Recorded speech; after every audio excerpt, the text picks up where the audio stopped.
panas menyiksa, paling dingin menyiksa juga. Dimasukkan nafsu ke dalam neraka yang paling dingin 1000 tahun. Setelah 1000 tahun bangkit lagi, tanya lagi oleh Allah, nafsu, pinandulah lawan aku. Tatap aja jawaban nafsu, nafsi nafsi, aku ikam. Nah, ujar Allah, udah malaikat, masukkan aja nafsu ke neraka lapar dan haus selama 1000 tahun. Nafsu dimasukkan ke dalam neraka lapar dan haus selama 1000 tahun. Setelah dibangkit mulai sudah lamah. Jadi kekalahan nafsu itu kadang makan, kadang minum. Ya kan? Kelemahan nafsu tuh mengurangi syahwat makan, mengurangi syahwat minum. Akhirnya dibangkit itu nafsu setelah 1000 tahun dimasukkan ke dalam neraka lapar dan haus. Ditanya oleh Allah, hei nafsu, pinandulah lawan aku. Hanya berucap, antallah wa ana abduk. Antallah wa ana abduk. Pian adalah Allah dan ulun adalah hamba pian. Hanya pinandu. Kalau gitu nafsu. Baru setelah nikam kada dihukum lagi. Lalu nafsu yang tadi sudah ma'rifat kepada Allah dimasukkan ke dalam diri manusia, yaitu kita.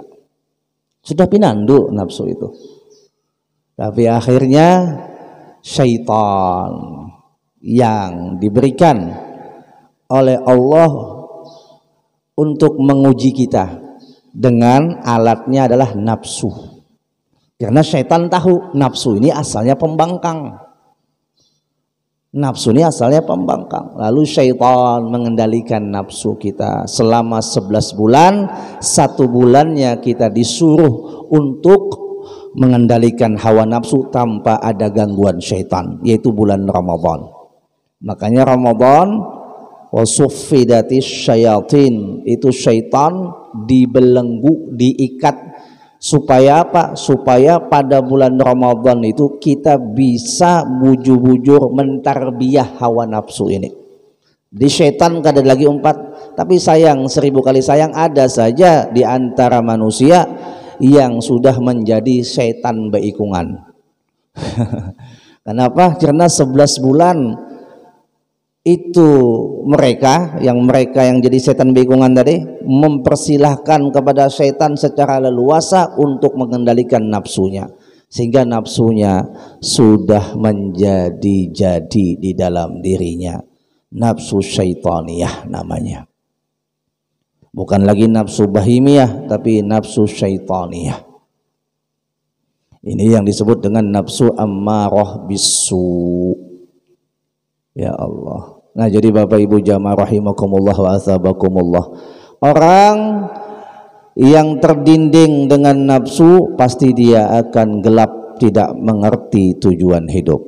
Orang yang terdinding dengan cahaya, dia ngerti tujuan hidup tapi sayang terhenti di tengah jalan. Itu perbedaannya. Orang yang terdinding nafsu, dia tidak ngerti tujuan hidup.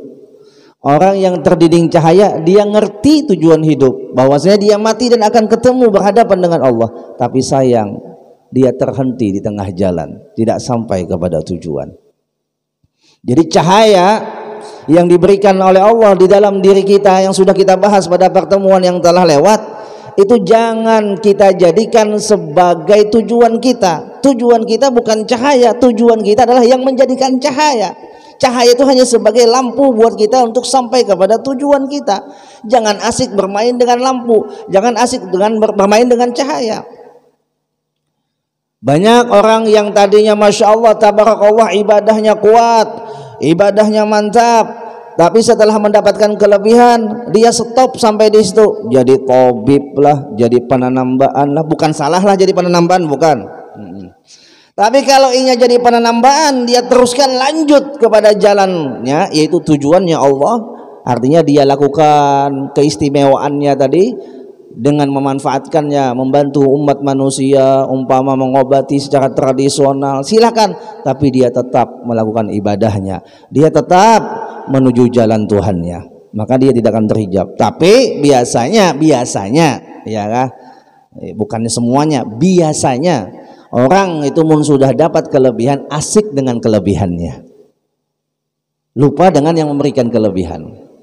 Itu biasanya, bukan semuanya, biasanya. Contoh, orang itu punya kelebihan bisa terbang umpama, Masya Allah. Kada depan lagi lah kita melihat orang bisa terbang, munnya di TV-TV itu wallah alam ya kalau lah, jelas sudah itu kisah-kisah aja ya Allah. Andai saja ada juga nih, ya kan? Orang itu bisa terbang, lalu akhirnya yang kelebihannya bisa terbang tadi menjadi kehimungan atau kebahagiaan bagi dirinya, lupa dengan Tuhannya. Nah, dia pamerkan, dia tampilkan, bahkan dia jadikan sebagai jalan untuk mendapatkan dunianya, lupa dengan Tuhan yang menjadikan kelebihannya, lupa sembahyang, lupa puasa, lupa taat, lupa untuk membersihkan hatinya, sehingga ya tadi terdinding dia dengan kelebihan. Ini disebut dengan terdinding dengan macam-macam cahaya. Sudah rasanya Jolun ceritakan tentang perjalanan